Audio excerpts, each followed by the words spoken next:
Now you should see a participant panel. Your name should be in here. In that panel, you can manage your mute, you can manage your camera using these icons. If it's gray, then your camera is off. If it's green, your camera's on. If the microphone is red, your mic is off. If it's gray, then your mic is on. When we answer questions today, you can use the chat. Make sure you send to all participants. That way we can all see your chats. If you're sending to a specific person or only to the host, then I might be the only one who can see it. So make sure you set that to all participants. If you need to raise your hand, you can use the raise hand icon. There's a green check, a red X for yes and no. Then there's this fun emoji set.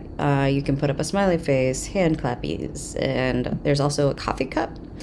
And if you need to step away, maybe you got to use the restroom, take a phone call, whatever it is, just put up your coffee cup so we know that you're gone, and that way we don't call on you or expect you to be doing anything.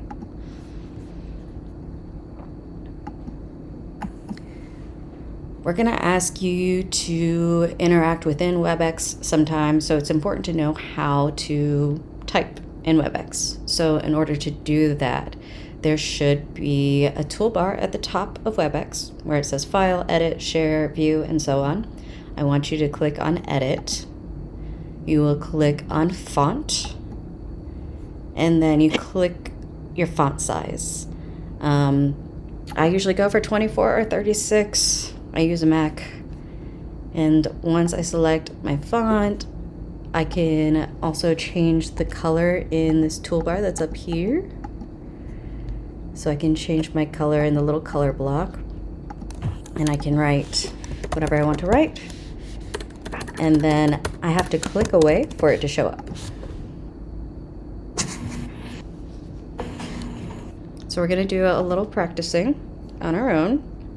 So I want you to try first, if you have the tools. If you're on the browser version, you might not have the tools up here.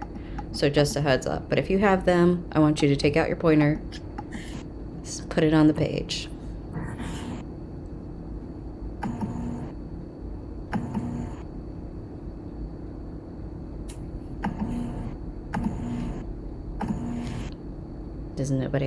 Is everybody using the browser version and not the downloaded version? Is that what's happening?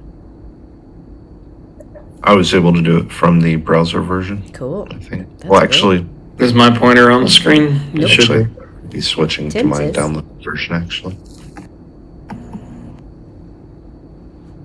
But I don't see yours, Anthony.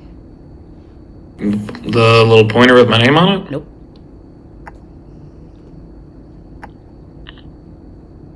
Are you on the screen that says using whiteboard tools?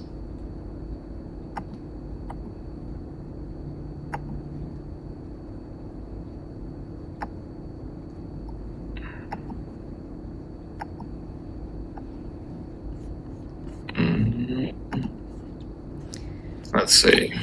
Well, Is that? Maybe I was on the wrong side. Is it there now? Nope.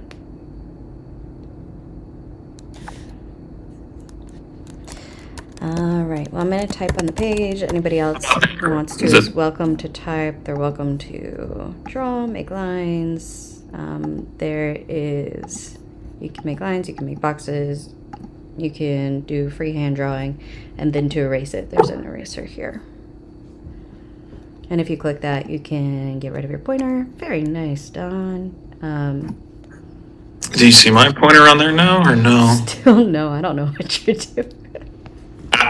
I'm on pieces whiteboard tools, Yes, and that's fine. I might need to rejoin real quick. Okay, cool. Now I see Tim and I see Don on there. Oh, looks like Nicole joined. That's great. let me just log out and rejoin the meeting. See you in a bit. We'll just full reset here. All right, Tim and Don. You guys are part of a duo, right? Don, who's the other person? So that I'm talking to both of you.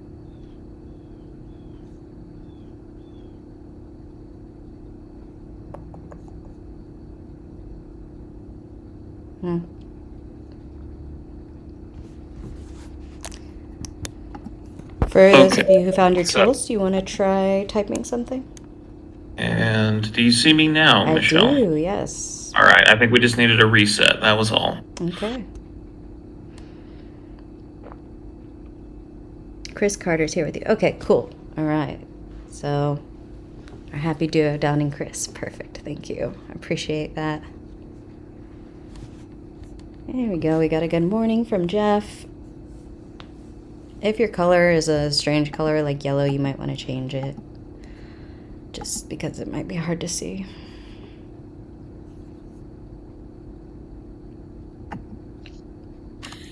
All right. Oops. Okay. So we're not going to use breakout groups today because we don't need to, because there aren't enough of us for breakout groups, which is awesome. We're going to do a little bit of get to know each other. So if you all wouldn't mind, I would love it if you would introduce yourselves, take turns introducing yourselves, tell me your name, tell me what you do, and tell me a fun fact about yourself, like a hobby or maybe a pet's, family, favorite color, whatever you feel like.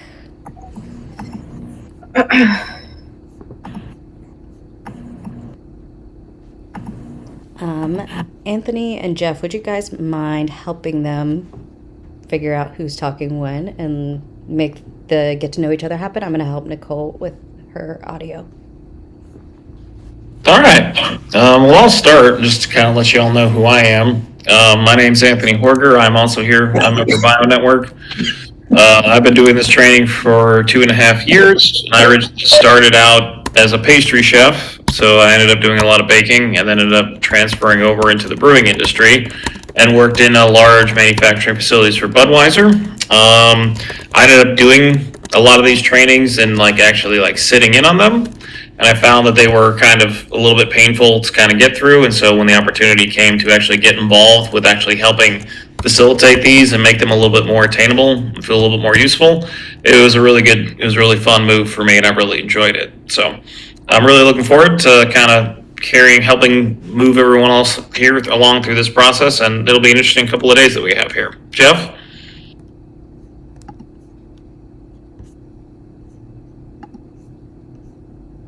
Are you there, Jeff?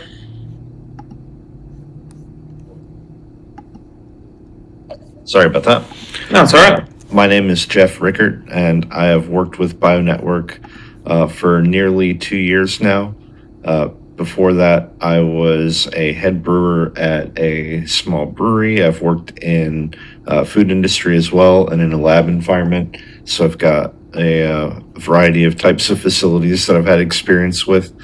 And a fun fact about me, I lived on an island for 2 years in the middle of the Atlantic Ocean.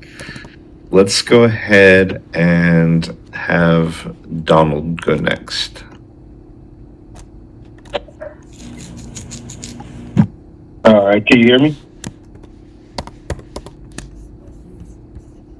Hello? Yes, we I can. hear you. Okay.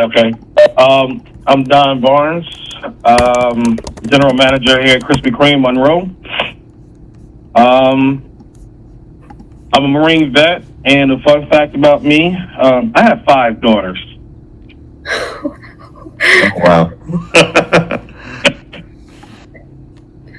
Semper Fi. Thanks, sir. Well, thank you. All right, let's go to Elizabeth. Oh, well, hi, good morning. My name's Elizabeth. I work in PCQI here at Krispy Kreme, Fort Lauderdale. And I'm almost gonna be a year here. And a fun fact is I have a daughter. Congratulations. I've got a question. Did you do PCQI for Preventive Controls version 1.2? Yes. Okay, cool. So we're going to talk a lot about how it has changed in version 2. Okay. So that'll come up. You'll see things that are definitely different than the way they did it the first time around. Oh, okay. Cool. Well, thank you. let's go to Tim next. Yeah, my name's Tim Dugan, and I am a production supervisor and a inventory specialist for Krispy Kreme here in Indianapolis. Fun fact about me is that I've ran a marathon before. That's about it. Did you enjoy it? I enjoyed it when it was over. I always hear people say, I love running marathons. And I'm like, do you? Do you? All right. Are we ready for Nicole? No, Nicole's audio still isn't connected. Sounds Do you like have fun. this caller with me? Yeah, we have 2 people on that line. So, why don't you go, sir? Hey everybody, I'm Christopher Carter. I'm the SSQA supervisor here at the Krispy Kreme in Monroe. I've been here a little over a year now. Fun fact about me is, well, you guys mentioned brewing. I'm a certified cicerone. I worked for Miller and Sam Adams for years. Right on, man. That's impressive. The sommelier of beer. Yep, you got it. Cool. My buddy went through that training 2 years ago in St. Louis. We were working at a Budweiser facility here we're in North Carolina. And yeah, they sent him over to St. Louis to go through the initial first major stages of training, and he ended up passing that.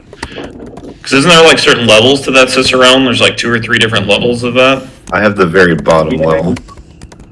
Yeah, I think there's a beer server, cicerone, master cicerone, and I think they've got something in an intermediate between the master and the regular cicerone now. I think he went for the intermediate. I think there was the Cicerone, and he's not master, but I think he went for the one above that is what they were doing. But So,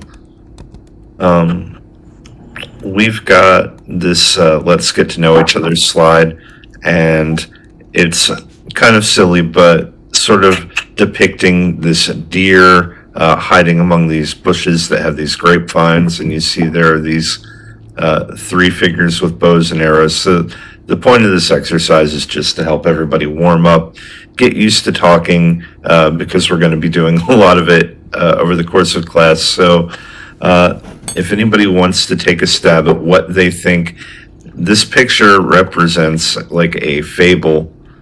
So without knowing the answer, what would you guess that the story is here?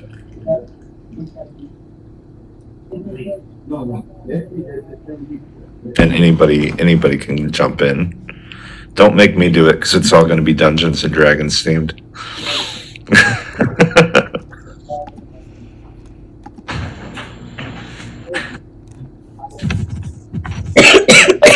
You can always start by saying out loud what you're observing, if that helps.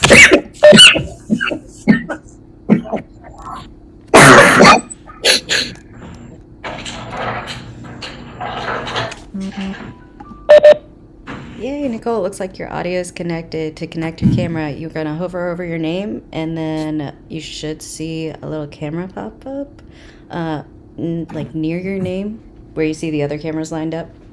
Camera icons, rather. And then if you click on it, it'll turn green, and that's how you know it's on. Anthony, your camera is off. I don't know if that's intentional or not. That was. Okay, cool. Just checking. I had to readjust my blinds. The sun was going right into my eyes. Mm-hmm. So, didn't want to be squinting the whole day. Right on.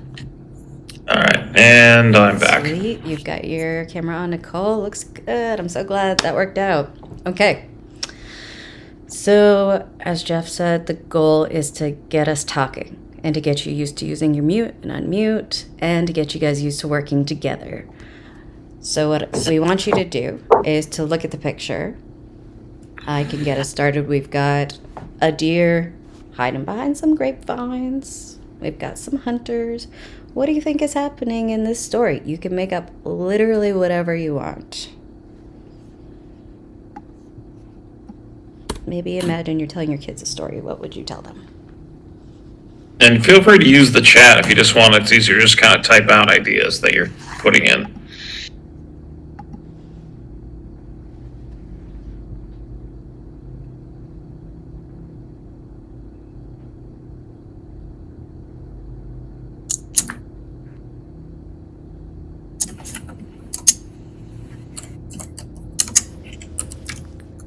Yep, the lady seems to have shot an arrow for sure.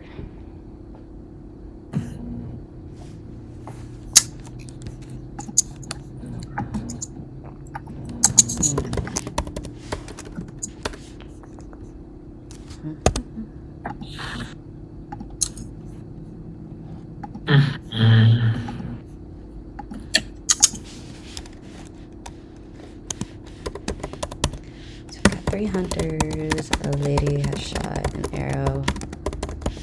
I do apologize for you guys hearing my clacking while I type. They kind of do. I like it. The women take charge because the guys look lost. That's fantastic. The guy in the back is too busy doing the like Marvel over the shoulder pose. It's like a glam shot. Yeah, exactly. Oh, awesome. We got something from Elizabeth.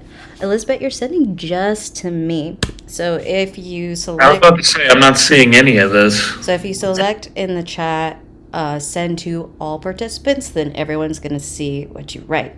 In the meantime, I'll read what you, let's see, it says, you said the 3 hunters are going on an adventure with various creatures. What kind of creatures?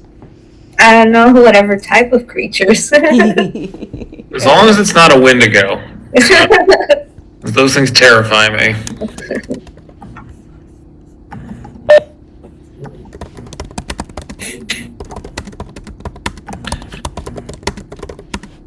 I like to eat grape and barbecue sauce meatballs whenever I watch a football game. So maybe they're hoping that if they get the deer here, they can have grape flavored venison meatballs.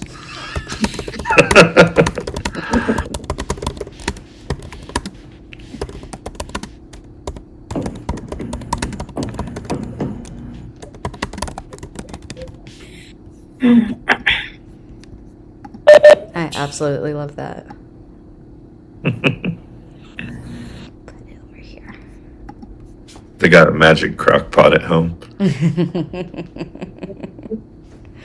Wouldn't that be They've been tracking this deer and like guiding it to eat grapes its whole life, so that when they actually harvest it, they can get that. It's the most rare deer. Oh, there's your story. They've done that, but now after so many years of guiding it, they've become attached to it. So now when the day comes for the big game, they're like, oh.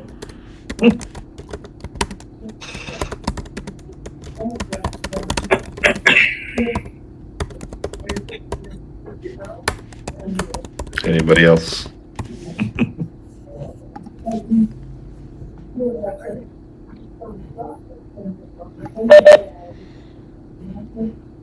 So, do we have a teaching or a learning from this story? Right? Because a fable is supposed to have some kind of wisdom behind it. Ooh, I just spilled my tea.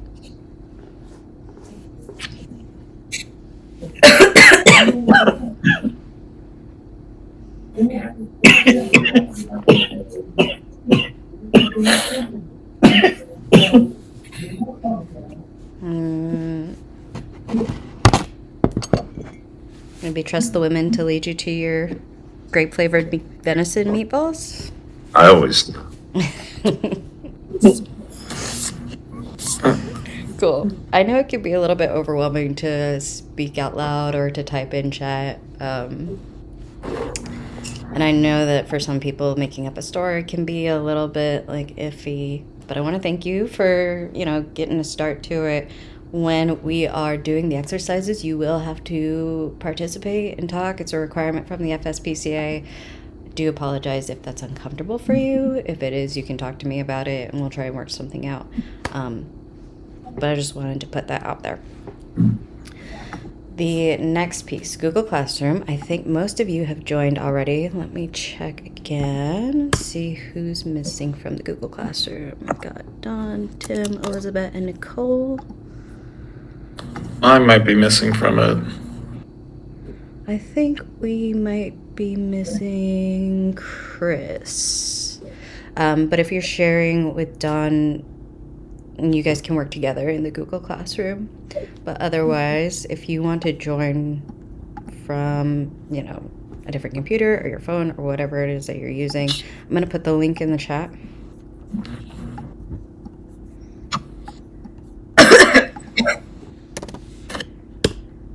And all you need to do is click that. You should be able to join. But everybody else has already joined, so we're good on that note. We will be using Google Classroom to do our exercises when it makes sense. It makes it easier for us to see who's participating and what's going on. And also it gives you more space to work than WebEx does. Because WebEx, the screen can be a little bit small when you're trying to type, and we've got some pretty extensive exercises to work with. So heads up for that. We already did that. All right, Anthony, I think this is where you wanted to take over, yeah? All right, yep. Cool. We'll get right on into it. So,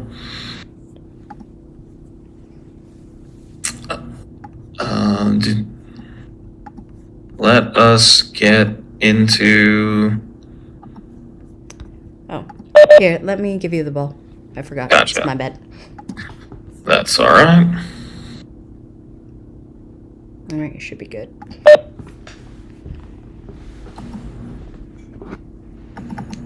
Does it register with you that I have the ball right now? Mm-hmm. Yes, it does say that you have control. Okay. So I'm just going to do a little test here and then keep moving because mine doesn't show that, but that's all right.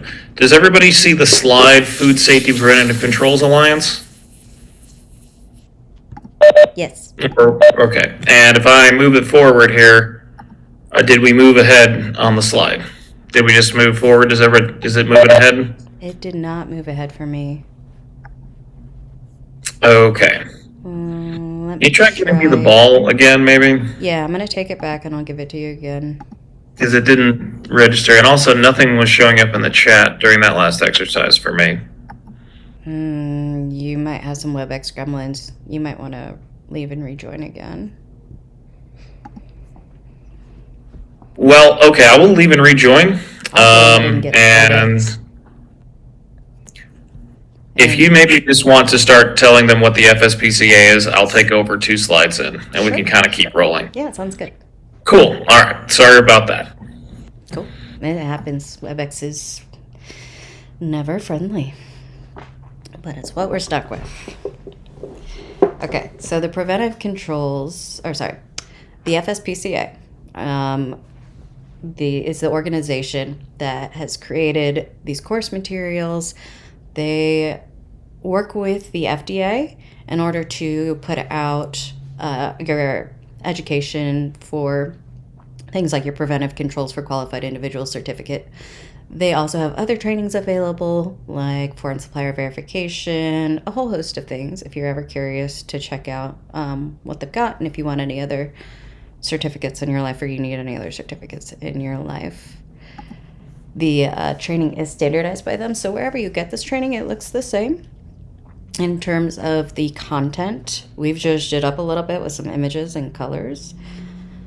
And some additional exercises like a deer and grapevine fable.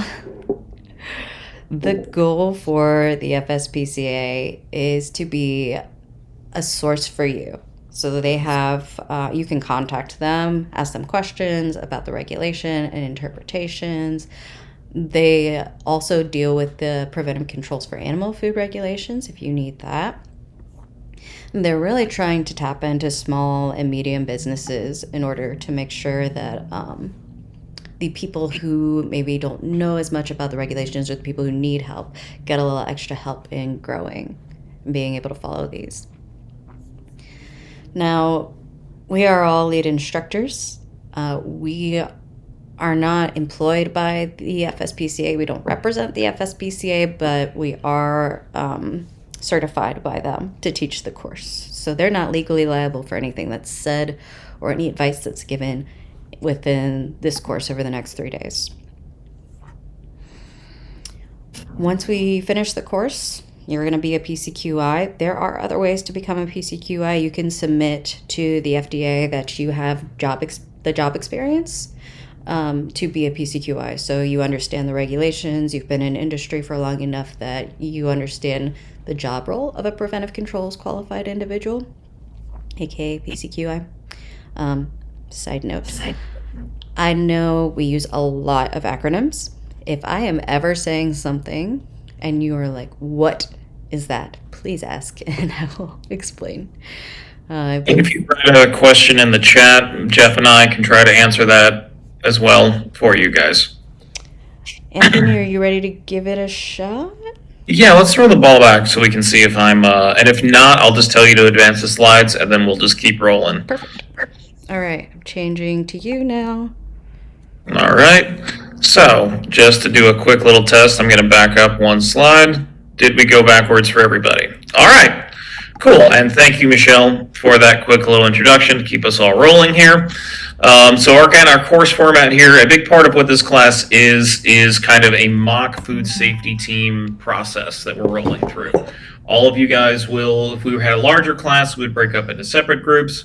But we are going to be offering you some examples of a food safety plan within the actual material, and then there will also be a food safety plan for a mock company separate from that you guys will then be working through their plan and their descriptions to then create your own hazard analysis. And we're going to walk you through the whole steps of how you would put your food safety team together, all the steps that you should be taking and things to be taking into account on how to identify hazards, and then how to be filling out the forms in a way that's actually makes sense. And also a lot of the specific information that the FDA and USDA are actually looking for at this point in time. And so hopefully over the course of this class, it can be kind of a skills training session as well as a knowledge session for you guys to gather all that information in. But again, it'll be a lot of moving you along to help you showing a concept and then having you guys in a group perform the concept in an actual practice on the actual paperwork moving forward. So if any questions about that, again, Jeff, Michelle, and I are all here to assist you the whole way. We promise. We're not just going to leave you at any point and say, all right, you need to pass this or fail. We're here to get everybody through. So as again, Michelle was talking about. Michelle, do you want to talk a little bit about this one? Do we still want to do this?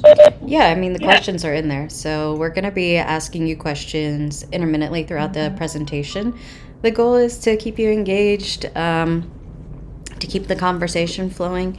You can unmute and answer questions, or you can answer them in chat. We unfortunately do not have a prize to give you, sadly. We'll give you props, mad props, if you get the most questions right. So if you can keep track of whenever you see, and it'll be a lot of times you'll see the little like Mario bricks kind of showing up. So kind of try to keep track of how many you get right, and it's kind of fun. And we'll be moving on. And again, a lot of that is to kind of stop because we'll be going over a lot of dense topics, and we're basically a part of it is to give your brain a break to go. All right, do we remember anything that we were actually really talking about? Did we go too fast? And help us kind of like clarify things as well.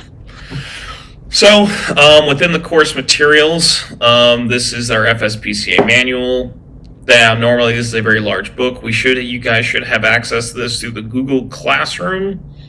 In the Google Classroom, this is something that is a resource that you guys should be able to use outside of just this class. It has a lot of really good reference material in it. It has all of the slides that we're going to be going through in it as well, and also some very useful appendixes for looking up with hazard analysis.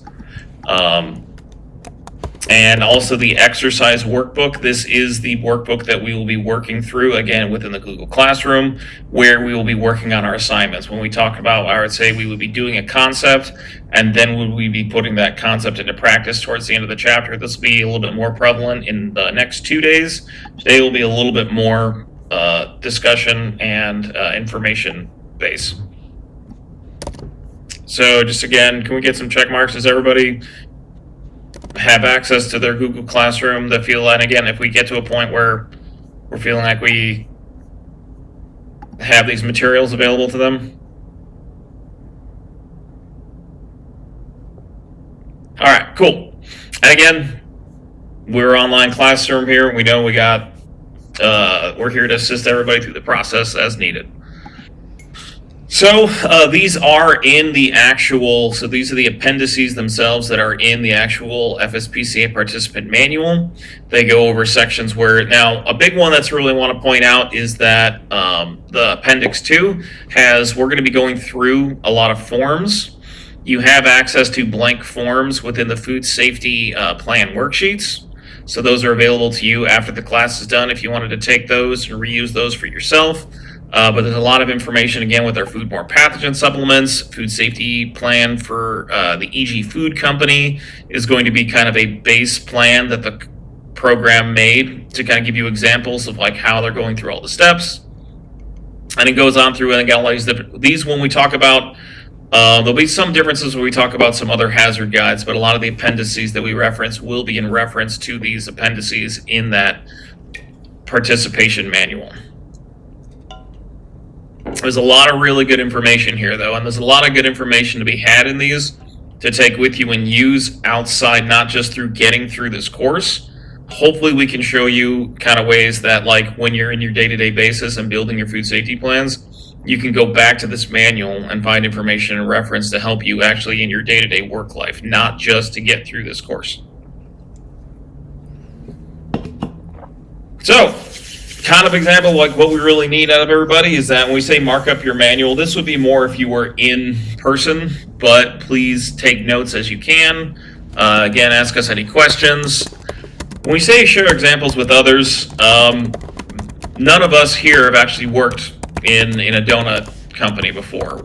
I never worked in a chicken manufacturing company before, but I've taught for them.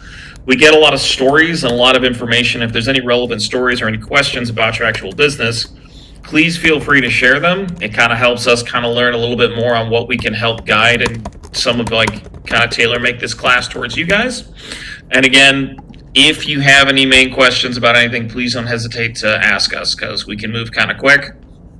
And again, please feel free to take notes as you can. And again, if there's any sort of like, hey, that reminds me of a thing, is this in relation to that? There was a lot of that happened in our last class, and somebody brought up about like a seafood. They were dealing with seaweed, and we literally, none of us had actually found actual like regulation guidance on the specific ingredient of seaweed. And before the end of the class, we actually found out where to find that information. So sometimes there's things that people bring up that we haven't even thought about, and it kind of helps us go find ways to become a better resource for you guys. And another point I want to make here is that after this class is done, we still here, Michelle, Jeff, and I are a resource for you guys. We'll give you our work emails. So if you have any questions about the course after we've all finished, or if there's something that you wanted to go into more detail on, you can still kind of reach out to us and talk to us about it. It's not just once you get through this course, you never see or hear from us again. We are here to also be as a resource for you guys.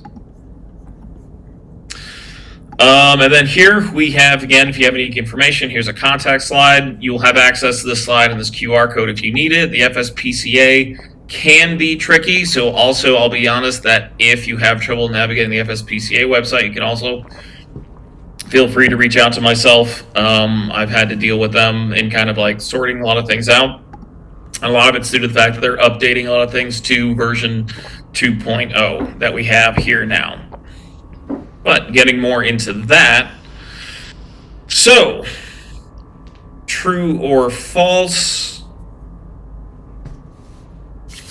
is the FSPCA Preventive Controls for Human Food Participant course the standardized curriculum for 21 CFR Part 117 recognized by the FDA? True. Did I hear someone say true? Yep, somebody said true. Yep, and it is true. When we talk about CFR, we are talking about the Code of Federal Regulation. So, do these videos work, They Michelle? don't let me share this Okay, video. So what this video is this guy's, if you guys can see this yellow stuff here, is this guy's talking about that he cut into a chicken, and that is actually cancerous tumors that were found within the actual chicken itself. Oh, can you give me the ball real quick so I can upload the video? Catch. Thank you.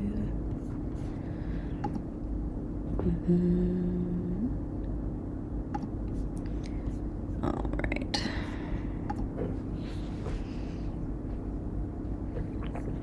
There we go. What's up, guys? Here's why you should always buy your chickens whole. So if there's something like this, like cancer in it, not to eat the whole freaking thing. Don't let the butcher just cut it out.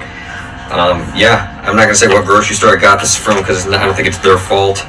They actually refunded me and gave me a new chicken. So props to them, but I mean, come on, that is disgusting. Went to quarter it right away. Disgusting. What's up, guys? Here's why you should always buy your...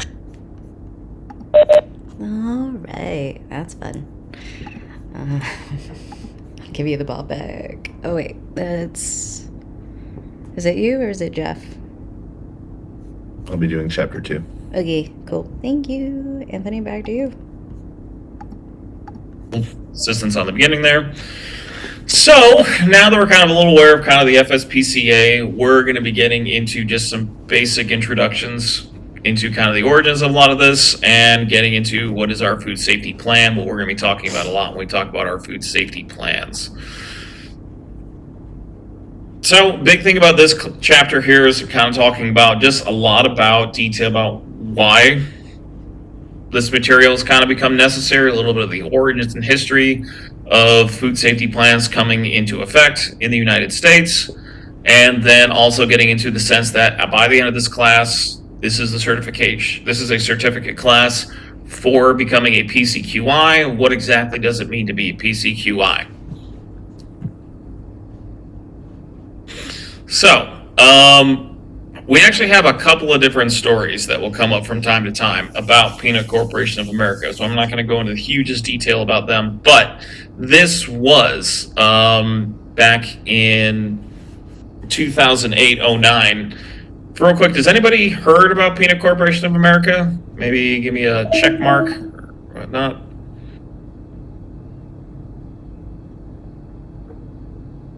All right. Well, the main thing is that Peanut Corporation of America was a very large, as it kind of says, you look at the information here, is that they had a major salmonella outbreak. There was over 3,900 products that had to be recalled. So that's not just 3,900 individual items. That's 3,900 separate types of products had to be recalled by over 200 companies because they were a bulk peanut butter supplier. They supplied to companies like Nabisco. So a really huge problem was that they had a gross facility. They had a facility that was not meeting any form of standardization. It wasn't meeting any sanitation controls. We'll get a few more details about that. But another problem was that they knew they had salmonella. They actually knew they had salmonella in their facility and in their product. And there were a core group of individuals that were the owners and lab technicians that were at the top of the company that were falsifying documents and sending out known to be contaminated product and assuming that it was just going to be okay. There was a point where Nabisco said, hey, we found salmonella in your product. And they said, no, your lab tests are false, ours are correct. And over 714 people got sick, 9 people died, some of them were children, and it was, again, pretty much across almost the entire United States. And a problem with it was that they had passed an FDA inspection. So there had been a lot of other kind of breaches in the FDA's system at this point, leading up to this point, where there had been recalls and things that hadn't been caught, but this was such a major one that they ended up putting into more of an enforcement, saying we need to have stricter controls and a stricter adherence to the actual standards that we're putting into place. And the end of the Peanut Corporation of America doesn't exist anymore. There were 2 brothers who were the owners and heads of the company, and they both went to prison. They came down really, really, really hard on them, and as they should have, justifiably. But they both went to prison. One for, I believe, 26 years, and I think the other one was for like 18 years. And I know that they also had a lab technician, head of their lab, who was involved in the company, who was involved in forging a lot of the documents for them. She ended up getting 5 years in prison, and the entire company was actually shut down. It was a real big black eye for the FDA at the time, and again, it led to a lot of need for overhaul and increased powers and increased oversight into the actual food safety systems within the United States. They'll come up again with a few more examples and stuff that we'll get to, especially in our next chapter that Jeff's going to talk about, CGMPs. So what we're talking about here when we talk about our food-based system is that we're trying to do preventative, not reactive. At the time, before the Peanut Corporation of America, a lot of things were like, oh, we put our recall plans into place before, recall plans in place, and then when something goes bad, we have try to react to it. The food safety plan is really based around trying to solve as many of the problems and handling all the hazards which you can identify to protect the public at all times and try to prevent problems before they ever happen, and being truly aware of your facility and what's happening within it, and not actually trying to roll the dice and and being basically having full confidence in your actual processes is what it'll lead you to actually being. And again, it's designed to minimize risk of food safety hazards. Now, we'll get into this a little bit more, but it is not, food safety systems are not perfect systems. Problems will happen, but this is kind of about trying to understand what our product is doing in our processes, understanding what hazards are associated with it, and then trying to minimize as much risk as possible. And again, being as proactive as possible and constantly being vigilant and being aware of looking for problems instead of just waiting to react when something goes wrong. So, where it initially kind of started was, this is the FSPCA Preventive Controls for Human Food Program for PCQI. This is built off of something you may have heard of before called the HACCP program. The HACCP program was developed back in the 1960s for NASA, because we were shooting people up into space for the first time, where you don't really have any backup once you're in space. It's all about get everything ready you can and send them up there, and hopefully they can make it down. Can anyone think of a worse place than zero gravity up in space to have food poisoning? Because apart from just being sick, what happens when you start to vomit or have diarrhea?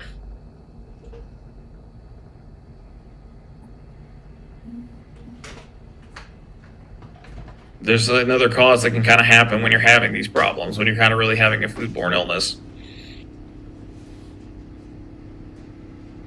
You have fever, maybe? Yep. So if you're having a fever, you're also sweating. So what's all of this kind of doing to your body? Good damn it, everybody else.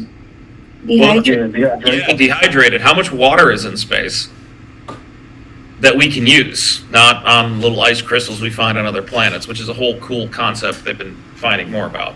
But no. So a big part of it was that they wanted to develop a system that actually tried to guarantee as much to the food, because it was really just in brown tubes that they were sending it up, brown paste tubes for these guys to eat.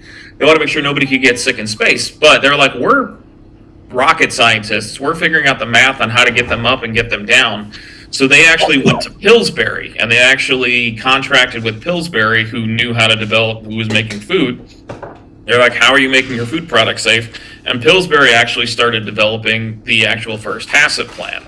And then that went into effect. And then once they realized that it actually seemed to be pretty effective and like a solid working program, Pillsbury put it into effect within their own actual company.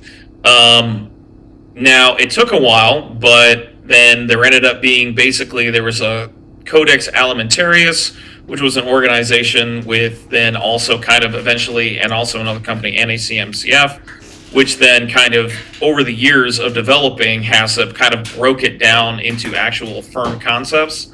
And off of the HACCP program, they actually then added more steps to it to create the PCHF program, which we're learning now. So it's kind of, and then they've also then seen that it actually ended up being, you'll see here that like it was in the 1960s that it was developed. It really wasn't until the 90s that they actually really started implementing it and making it a requirement within the actual United States. So it was the meat and USDA poultry. USDA, you have to have a HACCP plan for those. The juice industry itself, FDA juice HACCP was required. The milk industry, dairy industry, pretty much voluntarily all agreed kind of that they needed to have HACCP plans in place industry-wide. It was more of a voluntary by the organization of like all the major dairy industries, but that they needed to have HACCP plans in place. And then this kind of led up into more advanced procedures where they went to then, when they found that the whole thing is they found with HACCP is they feel like HACCP was dealing very much within the actual company itself, and they realized that they really needed to kind of be paying attention to one step ahead and one step behind the actual company, and actually making sure that you were controlling the hazards before they went into your facility, after they leave your facility, and also taking greater care with things within your facility such as allergens and extra levels of sanitation, and actually elevating those up to actual stronger methods of actual monitoring. So that's kind of where PCHF built off of HACCP to then move into the programs that we're in now. And then now, from after the PCHF, we've actually moved into the PCHFv2. So again, this is just a lot of different ways, different areas that actually have introduced these risk-based food safety programs. Kind of what we were talking about. It started with the U.S. space program, which still uses it definitely and is advanced to it. But there's verbs for dairy. There is a very specific HACCP program for seafood, which uses extra levels of regulation and extra guidances, breaking down every form of actual seafood that we have on the market, and actual things moving into beverage control with actual juice HACCP, and then FDA has regulations specifically for actual meat industry. And there's just a lot of different ways that we've actually advanced our food safety programs. We are working for FSPCA process preventive controls for human food. So what they talk about here is the 7 principles of this is the HACCP-based system, and we're going to build off of these, but then add more to it within our PCHF system. The key thing here is that we're going to be working on the 5 preliminary steps are going to be the same. We're going to do a whole chapter on those 5 concepts, but it's going to go from assembling your whole team all the way through looking at your entire company and making a flow diagram of your company. It's going to map out your whole ideas and concepts of your own facility, and then you're going to take that and conduct it into a hazard analysis. And from there, it's going to move into establishing actual critical limits. But again, we're going to get into a little bit more of these principles when in later chapters after the 5 preliminary steps section. But we're going to walk you guys through one of our largest chapters. Is still going to be it's all going to follow the same principles of conducting your hazard analysis, figuring out where your actual main points of hazard interaction could be, and actually performing verification and monitoring steps around them, and then having record keeping to go along with all of them.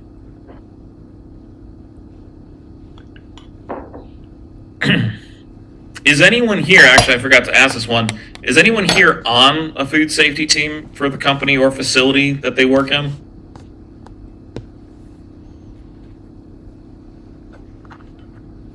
Chris is. Okay. Cool. Well, we're going to we'll get into that chapter a little bit later, probably today, and to talk a little bit more about getting the food safety team together.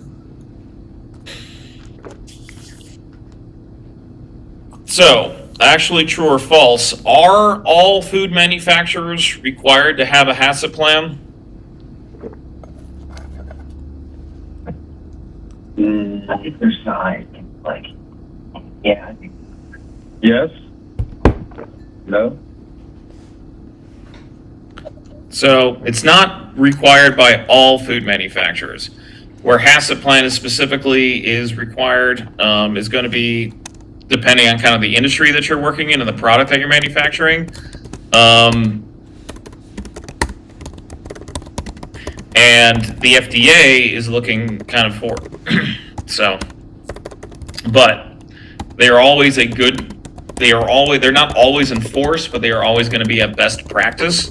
But the HACCP plan also, what you guys are doing now is the PCHF process controls for human food PCQI plan. Am I explaining this correctly, Michelle? It's funny, Jeff and I just put the same thing in chat. I think I did not explain that correctly. So HACCP is required in the United States for meat, poultry, juice, and seafood. And then the milk industry follows it, but it's voluntarily. They are not required to technically. HACCP is also used internationally. So if you're shipping to different countries or getting products from different countries, you're looking at a HACCP plan versus a food safety plan. So when they made preventive controls for human food, they changed some of the language and they changed some of the requirements, which Anthony talked about. So the food safety plan is what we're going to talk about mainly in this class. The reason we're bringing in HACCP is because it's really common for that to also be present in people's facilities. It's often required by other programs like Safe Quality Foods or SQF, or brand recognition through compliance or BRC, or other internationally recognized quality and food safety systems. So we're going to focus on preventive controls for human food, and just know that a lot of it's based on HACCP. They stole a bunch of stuff and then they added to it. They took it and were like, we can do better. We can do more. So, the key things when we kind of go from HACCP, where HACCP was lacking was they didn't put as much emphasis on their allergen control, their sanitation controls, or their supply chain.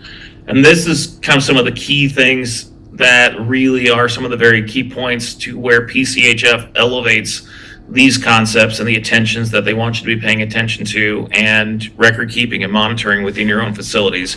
Allergens being a really huge part of it. Sanitation being that there's been, I don't know if anybody's seen the news lately, there's been a lot of different recalls dealing with Listeria and Salmonella.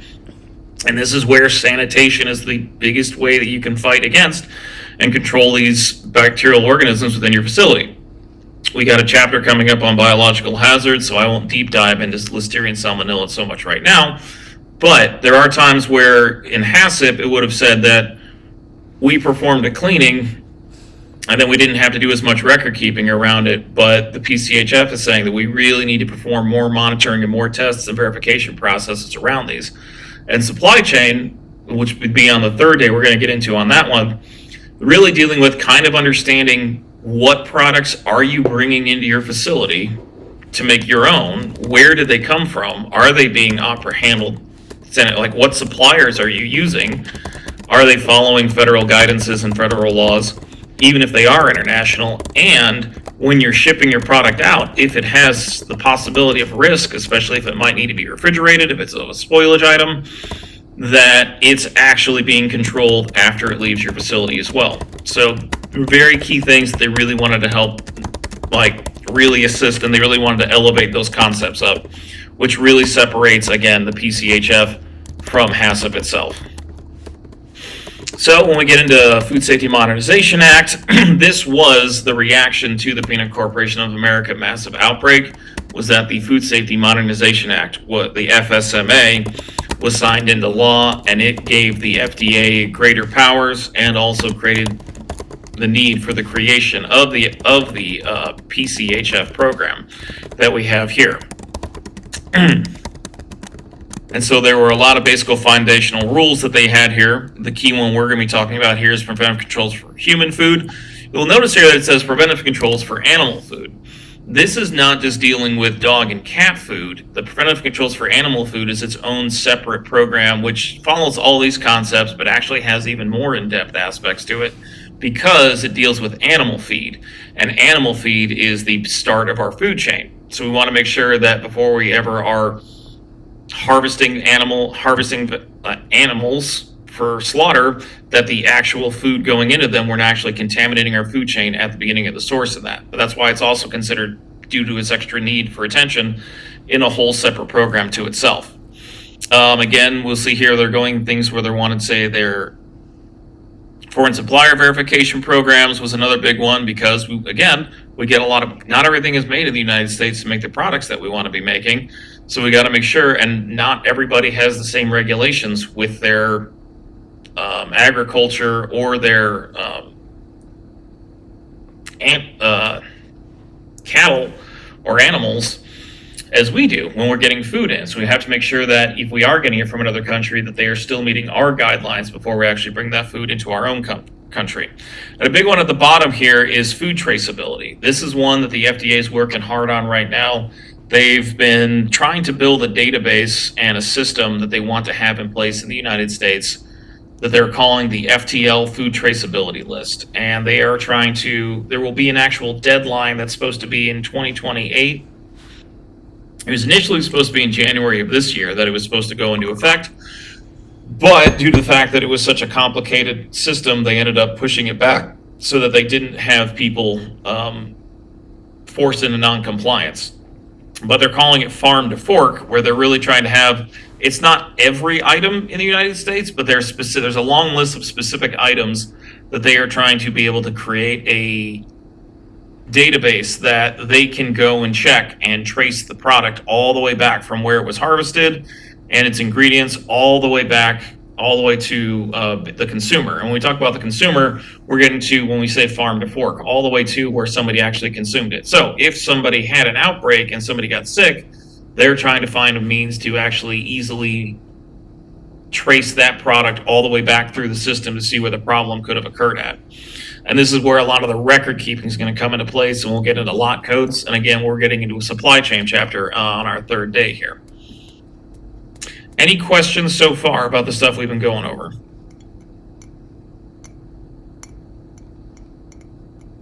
All right, moving on. So, when we talk about 21 CFR Part 117, this is a key part of our Code of Federal Regulations within the United States, where when we are dealing with 21 CFR Part 1117, we are talking about actual legal requirements within the actual United States that is needed. So they're never really, when we're dealing, saying that it is listed within 21 CFR 1117, it is not a suggestion. It is actually within our legal, we are talking about though, that when you're actually having a food safety plan and required for one, a food safety plan requires a hazard analysis. And that is, again, Chapter 6 that we will be going through is that. But the hazard analysis is a really huge aspect of understanding what ingredients and what systems and processes and equipment we're using, what kind of our environment that we're working in within, and how, what possibility of actually creating a hazard, which again, this is all about preventing a risk of a health issue to the general public through our actual manufacturing processes.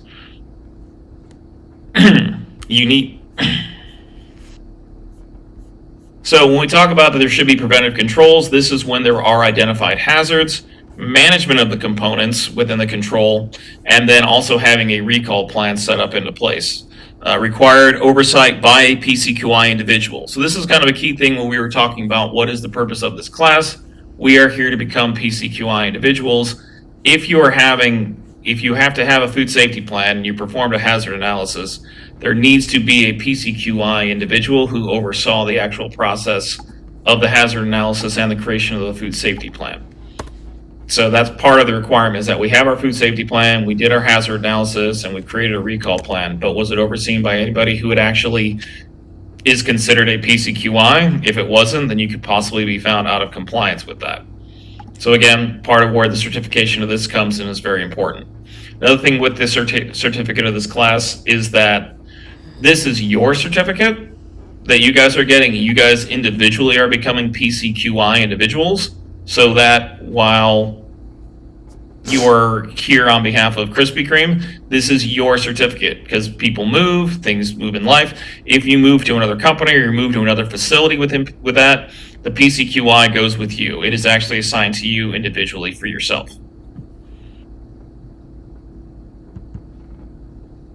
So, things that we talk about when we're talking about with HACCP. HACCP focused on specifically process controls. So when we talk about process controls, we're going through a lot of these things here. We're talking about what's listed over here. And again, when we're going through HACCP, again, their system goes through your hazard analysis, your critical, looking for something that they would call their critical control points, setting a critical limit, monitoring, corrective actions, verification, and record keeping. We are essentially going to go through these steps, but we're going to have some different terminology according to them, and there's going to be added other aspects to it as well, beyond just process controls. The process is when they're talking about the overall, when you're actually manufacturing the product. PCHF is taking into account storage items, actual sanitation procedures, actually having allergen controls. So an allergen control might be considered separate from an actual process control, because it's simply you having an allergen control program within your actual facility outside of just process. So that's why we call it preventive controls, not just process controls in the human foods, preventive controls for human food. But we will be going through a lot of these. It takes all of these concepts and again adds more onto it from HACCP into PCHF. So kind of getting into here is kind of where they were talking about. We're getting into just beyond the actual process, but a lot of other things too. Again, supply chain is a huge aspect to it. Our actual process controls will be a core aspect to it, but then allergen and sanitation itself as not just put off to. We'll get into a whole section talking about CGMPs, current good manufacturing practices, where that was an area where allergen and sanitation and even supply chain kind of got pushed over into considered to being just considered CGMP, current good manufacturing practices, but it needed to be elevated in order to actually, because it again was found not to be as effective as they needed it to be. So a lot of that needed extra oversight, and that's where a lot of sanitation and allergen and supply chain. And that's why we're going to have whole chapters that we actually go into detail about these and perform some exercises and actually filling out how to actually create those in our own food safety plans.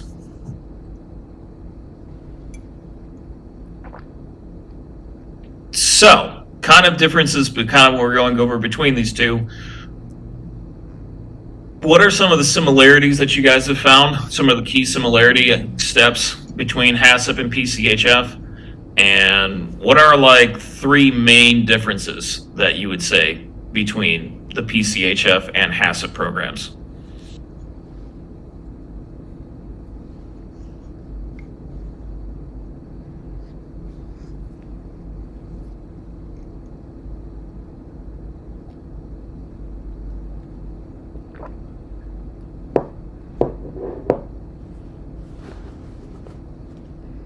I believe allergen control is one of them.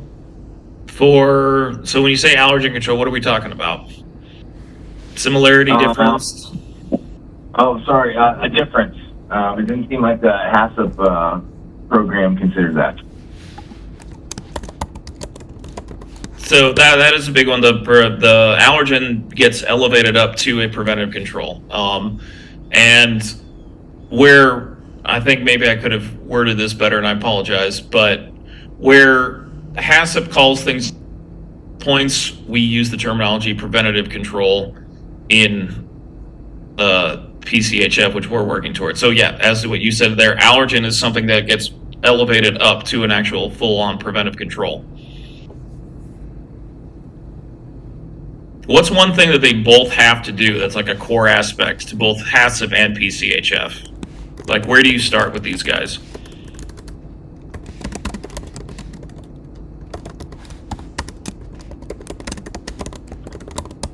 Get a team together. Yep, getting a team together. So why are you getting a team together? What are you guys going to work on then? A preventive plan.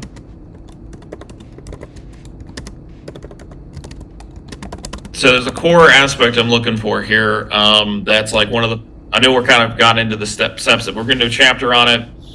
But if we're looking at our whole facility, what was that? Identify hazards. Yes. So both of them require a full-on hazard analysis, identification of hazards. So that's the key core aspect to both of these, is they have the hazard analysis.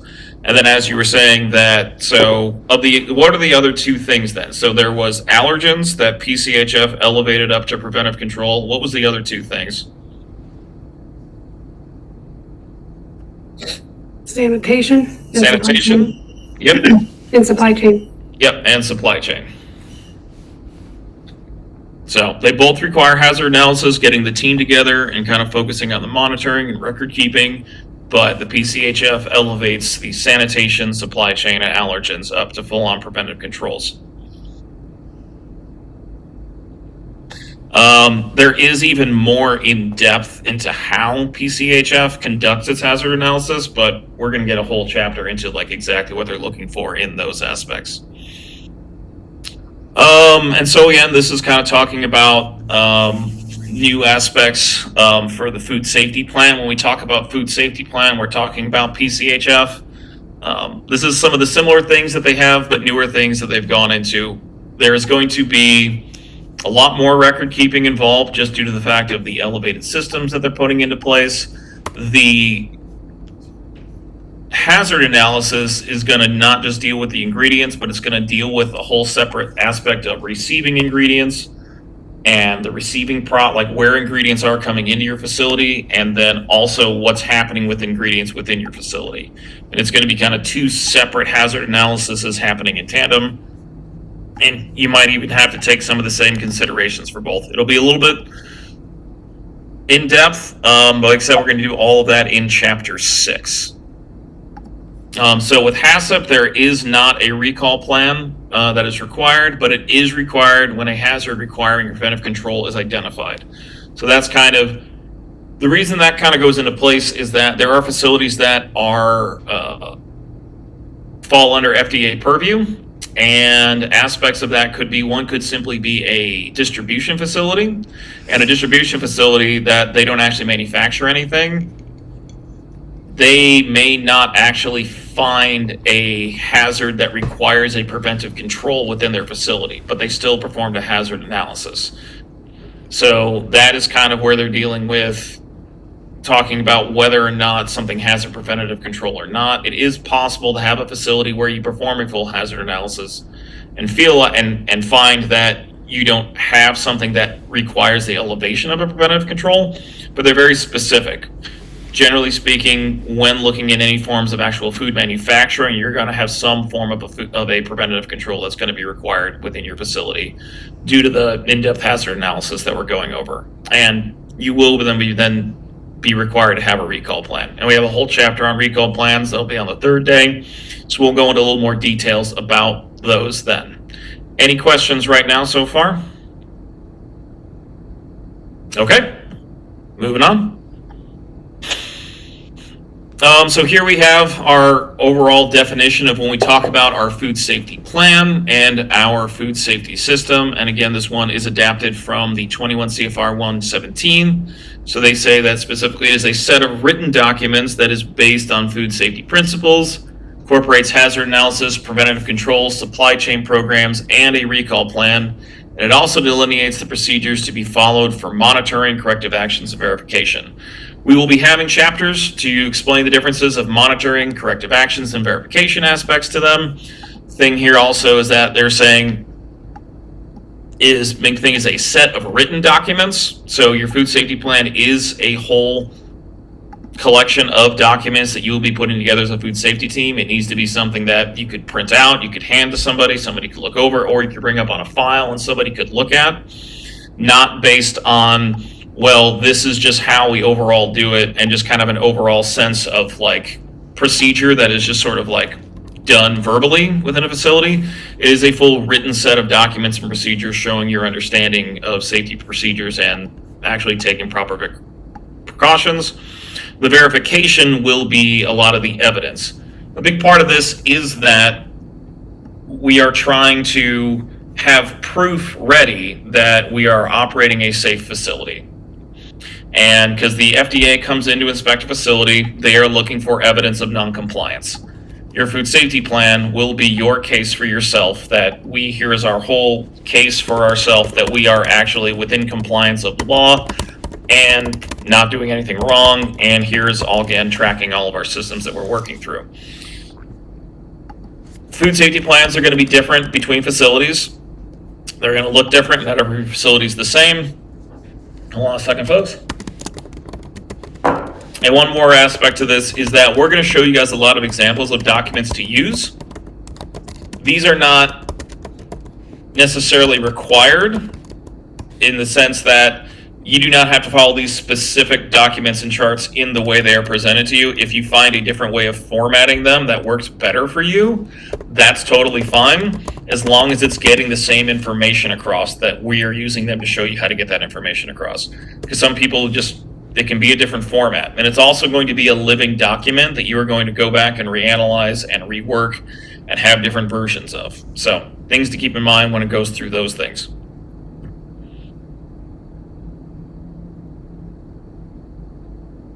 So things that we're trying to get into here to kind of show you about our food safety plans. We're going to getting into a chapter about CGMPs, but this is current good manufacturing practices, and you can look these up in the Code of Federal Regulations, but they are the base minimum requirements for a food manufacturing facility to be operating. Is you have to meet current good manufacturing practices. But there are aspects of them which sometimes can actually, certain aspects within the current good manufacturing practices that can be elevated up into the actual preventative control space. We'll get into a little bit more detail about that later, but our hazard analysis kind of is built and then informs us as to basically where we're going to be moving stuff into. Is the hazard going to be a process control, an allergen control, a sanitation, or supply chain? Whereas in HACCP, a lot of it was that we did a hazard analysis and then it kind of pretty much went mostly to process control. With our PCHF system, we are kind of figuring out what sections actually and what sort of control is actually required for it, and then what we need to do in response to that. And then in the event that we, again, have identified hazards that require preventative control, be it process, allergen, supply chain, or sanitation, you will then have to have a recall plan in place. And we'll get into a chapter on that. So things that are, again, kind of getting into, there are things that we're going to talk about that could be useful in a plan and things that are specifically required. You are required to have a hazard analysis. If you identify that you do have something that requires a preventative control, then the procedures for monitoring the corrective action and verification. You can't say, yes, we found a hazard. You actually have to identify that if you have identified a hazard, you are actually taking steps and have documents in place to show that you are tracking and trying to make attempts to control that hazard within your facility. So things that are very useful but not technically required to have is an actual full-on food safety team. Sometimes there's very small companies and they only have one person making the food safety team. They may only have 10 people, and so sometimes it's just put onto one person. But having a full-on food safety team is incredibly useful. Filling out your product description, which we will get into in Chapter 5, also very useful. And then we're setting up our flow diagram and our process description. So there's a lot of these things that'll be in Chapter 5. They are not just useful, they are an excellent tool to help, again, sort out and help guide you on your system, to help you get yourself organized, to make sure that you're not missing anything and that you're not going into your hazard analysis completely blind with no actual sense of where to actually kind of get started, because it can be overwhelming. Taking these steps, again, when we're talking about getting a food safety team or description and flow diagram, will be very useful, but they are not actually legally required, as much as you do need to have your full-on hazard analysis and then associated preventative controls and processes and monitoring and corrective actions with those.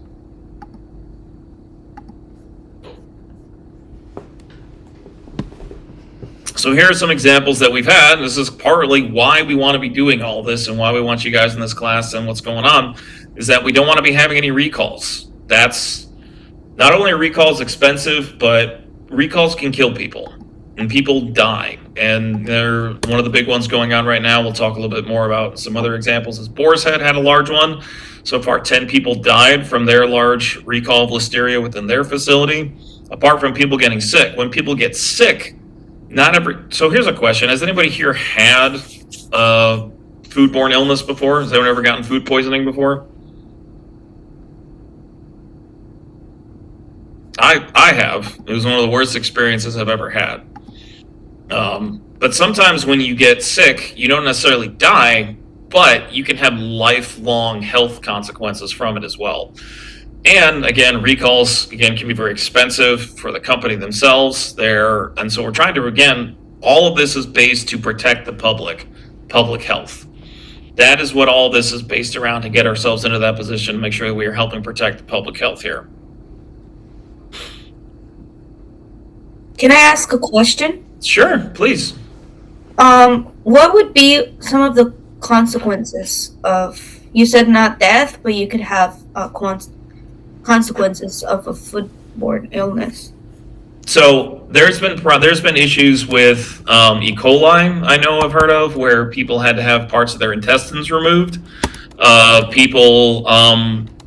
Some with listeria or salmonella, but even with E. coli, where folks could have to have a colostomy bag for their whole life. It can just completely reset your whole digestive systems. There's so there could be other things. That's like, we're going to get into physical hazards too. Because it's not always just biological hazards. Sometimes it's a physical hazard. You could have a laceration or a chipped tooth that, could require dental work. It could require a laceration. Sometimes if it's a physical item, it could be a laceration within you. Allergens and chemical. There could be chemical reactions that people have where it's not always, even if it's not just an allergen, it could be, there's a whole list of different things that could stick with you that maybe you basically could cause a scarring internally upon you as well. Allergenic reactions. But yeah, there's a lot of different health consequences that could just completely, really change the course of what people can and cannot, how they can interact with the rest of the world moving forward. Some of the other consequences can also lead into lawsuits, business closures, federal prosecutions. If they find out that you were not only, because accidents happen, but with Peanut Corporation of America, they found that it was being done intentionally and knowingly, or a lot of times people will say negligence can come into play. And when people talk about criminal negligence, that this system's in place, the PCQI class is available, the FDA has informed people that you have to have food safety plans. And if people knowingly do not take these steps to operate a safe facility and don't keep track of it, that could also find them in actual, problematic problems. So there's a whole list of things, and we don't want to be a part of that. You don't want to feel like the worst one is that it could be death, and you don't want to feel like you don't want to feel like your company is, or you are somehow responsible and involved with these sorts of things. And we have a few more stories that'll come up in some other slides too, a little bit more specific to about actual specific events that happened with other ones. So, but yeah, that kind of the scary also, but I mean, it's that I wish a lot of these if you look at the slide, I wish a lot of these were, over exaggerated, but they're not. It's a real thing that happens, and it's still happening today. Boar's Head had to recall 7 million pounds of food. 10 people died from the listeria outbreak that they had. There was, we'll get a little bit more later, but there was a small creamery that they had an outbreak and only 10 people got sick, but 2 of them died. So,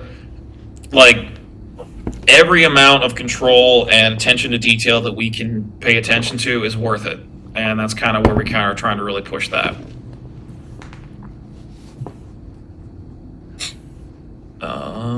So that was the allergens. So another one here. So here's kind of some different things they were talking about. They had sanitation issues. They had some primary process issues, and they had allergen issues. So all 3 of these are different forms of preventative controls that they could have had better controls over that could have prevented these things from happening.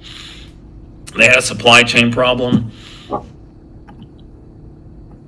So why do we think large foodborne illnesses and outbreaks have now resulted in stronger regulations?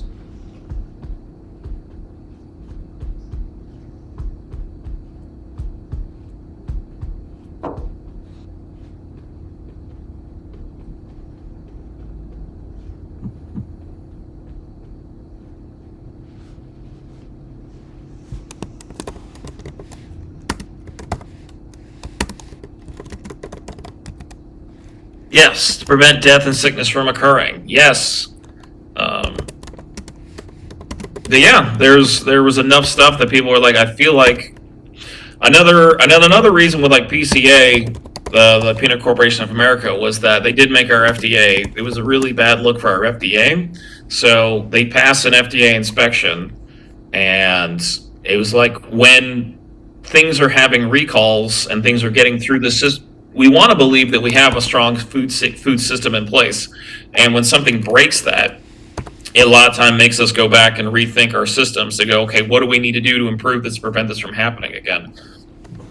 It's kind of a mentality that we need to take with our own facilities.